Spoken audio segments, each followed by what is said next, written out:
Good morning student. शुरू करते हैं आज की क्लास। सब्जेक्ट बही खाता तथा लेखा शास्त्र और बही खाता तथा लेखा शास्त्र में आज का महत्वपूर्ण टॉपिक है अंशों के हरण तथा अंशों के पुनर्निर्गमन के संबंध में कौन कौन से लेखे होते हैं। अंशों के हरण और अंशों के पुनर्निर्गमन के संबंध में लेखे समझने से पहले समझते हैं कि अंशों का हरण किसे कहते हैं।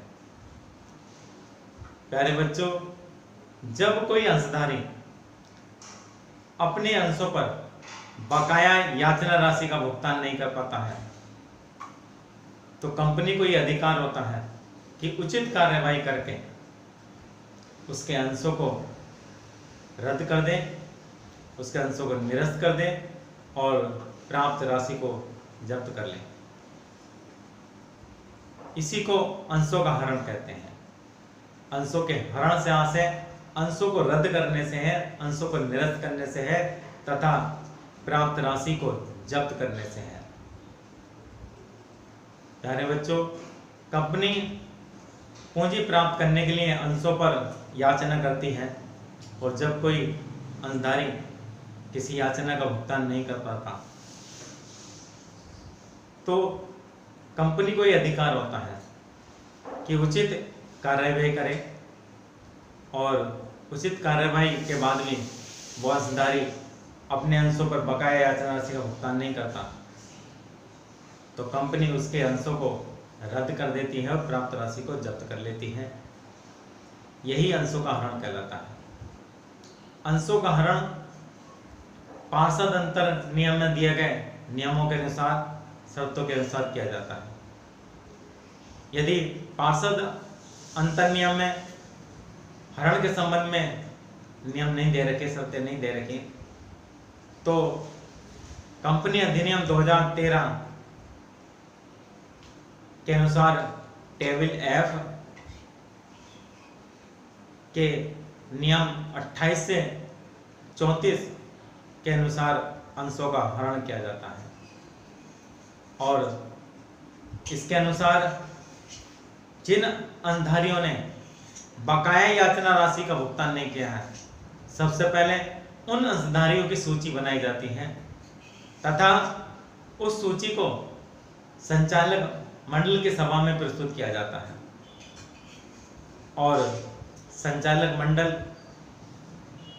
उचित कार्यवाही करने के लिए उनको नोटिस भेजती है कि अंशधारी अपने अंशों पर बकाया राशि का भुगतान ब्याज सहित निर्धारित तिथि के अंतर्गत कर दे। लेकिन उसके बाद भी यदि अंशधारी भुगतान नहीं कर पाता तो फिर उसे दूसरा नोटिस भेजा जाता है कि यदि आपने राशि का भुगतान नहीं किया निर्धारित तिथि तक तो आपके अंशों को जब्त कर लिया जाएगा। और उसके बाद भी अंशधारी बकाया राशि का भुगतान नहीं करता तो उसके अंशों को जब्त कर लिया जाता है और अंशधारी के पास सूचना भी दी जाती है कि आपके अंशों को जब्त कर लिया गया है तथा प्राप्त राशि को जब्त कर लिया है, आपके अंशों को निरस्त कर दिया है। और अंश का जो प्रमाण पत्र है आप उसको वापस कर दीजिए। इसके बाद एक सार्वजनिक सूचना कंपनी प्रकाशित करा देती है कि इस प्रकार के अंशों का हरण हो चुका है और इस प्रकार ये अंशों की कार्यवाही पूरी हो जाती है। अब जानते हैं अंशों के हरण के संबंध में कौन कौन से लेखे होते हैं। उन लेखों को समझते हैं। अंशों के हरण के संबंध में एक ही एंट्री होती है और यह एंट्री में शेयर कैपिटल अकाउंट डेबिट क्या होता है, शेयर कैपिटल अकाउंट पर डेबिट करते हैं तो वित्तीय पूंजी कम हो जाती है। Security premium reserve account debit, यदि अंशों का निर्गमन प्रीमियम पर हुआ है और प्रीमियम प्राप्त नहीं हुआ है तो प्रीमियम को क्या करते हैं, हम डेबिट करते हैं। अगर प्रीमियम प्राप्त हो गया है तो प्रीमियम डेबिट नहीं किया जाएगा। To share allotment, to share first call, to share second and final call, to share discount, और टू शेयर फॉरफीचर अकाउंट या forfeited share account being share forfeited. एक बार फिर समझ लीजिए इस एंट्री को। Share capital account debit, security premium reserve account debit, to share allotment account, to share first call account, to share second and final call account, to share discount, अगर discount पे निर्गमन हुआ तो, वैसे तो अब डिस्काउंट पे अंशों का निर्गमन नहीं होता, और to share forfeiture account being share forfeited. अब इसमें रकम कैसे लिखते हैं? जो शेयर कैपिटल आपने डेबिट की है उसमें मांगी गई राशि लिखी जाती है। अगर फर्स्ट कॉल के बाद हरण हो तो फर्स्ट कॉल तक की मांगी गई राशि जोड़ लेंगे, जितने अंशों का हरण हो रहा है गुणा जितनी मांगी गई राशि है। अगर अलॉटमेंट के बाद हरण हो रहा है तो अलॉटमेंट तक की मांगी गई राशि लिखेंगे, और अगर अंतिम काल के बाद हरण हो रहा है तो जितना अंशों का हरण हुआ जितने अंशों का गुणा जितने हम मांगी गई राशि है। सिक्योरिटी प्रीमियम रिजर्व अकाउंट कब लिखा जाएगा? जब अंशों का निर्गमन प्रीमियम पर हुआ हो, प्रीमियम प्राप्त नहीं हुआ हो। अगर प्रीमियम प्राप्त हो गया है तो यहाँ प्रीमियम डेबिट नहीं किया जाएगा। टू शेयर अलॉटमेंट, अगर अलॉटमेंट की राशि प्राप्त नहीं हुई है। टू शेयर फर्स्ट कॉल, अगर फर्स्ट कॉल की राशि प्राप्त नहीं हुई है। To share second and final call, अगर सेकंड एंड फाइनल कॉल की राशि प्राप्त नहीं हुई है। अगर ये प्राप्त हो गई तो इनका नाम नहीं लिखा जाएगा। और टू शेयर डिस्काउंट, अगर डिस्काउंट पर निर्गमन हुआ है, ऐसा तो अब अंशों का निर्गमन डिस्काउंट पर नहीं होता। ये जो कंपनी अधिनियम 2013 में इस बात का प्रतिबंध है। और टू शेयर फॉरफीचर अकाउंट, इसमें या इसको फॉरफिटेड शेयर अकाउंट में लिख सकते हैं। इसमें कौन सी राशि लिखी जाएगी? इसमें जो राशि प्राप्त हो गई है, जो प्राप्त नहीं हुई है उसका नाम लिखा जाएगा। अलॉटमेंट प्राप्त नहीं, अलॉटमेंट फर्स्ट कॉल प्राप्त नहीं, फर्स्ट कॉल सेकंड कॉल प्राप्त नहीं, सेकंड कॉल।